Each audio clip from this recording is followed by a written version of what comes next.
Good old High School of the Dead. Emphasis on the old part, this show came out in 2010, which means 12 years ago now. And I'm here to say it aged like fine wine. Growing up, this anime was either one that you watched or hadn't watched, and there was no in between. So when I tell you all I've had my fair share of conversations about this one, you better believe it. This show set a new standard for the future of the ecchi anime genre. It taught us that while ecchi anime can get out of hand sometimes, they can also be great. The story is one so simple but yet so intriguing that it keeps you watching throughout the entire show. This is something that I've decided to call the art of horror. As a wise man once said, for every pair of boobs there should be an equal amount of action to come. And in High School of the Dead, that ratio is just right. The fan service in this show definitely had its moments, but it's not to the extent where I would feel ashamed to talk about this show with a friend either. And I feel like that is a genuine problem when it comes to the ecchi category. A lot of good shows that I just wouldn't feel comfortable talking about out in public, and therefore never get the recognition they truly deserve. Now, I don't believe High School of the Dead is underrated, but I think it's a great example of what ecchi anime should be. Let me put it this way. If I'm sitting in a classroom with my best pal Jimmy, and Jimmy says, "Hey man, you watch any new anime this week?" One of the last things I'd ever feel the need to bring up in that conversation is how I watched the new episode of Eromanga Sensei. Because you see, despite popular belief, I have morals.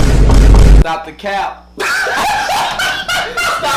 But with High School of the Dead, it's a lot different. There's an actual storyline and characters we get to know and love. Unanswered questions and plot lines in the story that we want to find out about. I could honestly go on for hours just praising how much I love the show, which I most certainly will not be doing in this video because it would take way too long. Who knew a show about a guy going out and fighting zombies could be so interesting and so controversial at the same time? But before I go, I want to leave you guys with this question. What do you look for in a good ecchi anime? As far as whether you agree with me or you may think I'm biased towards the subject is completely up to you. Anyways, thank you guys so much for watching, and I will see you in the next video.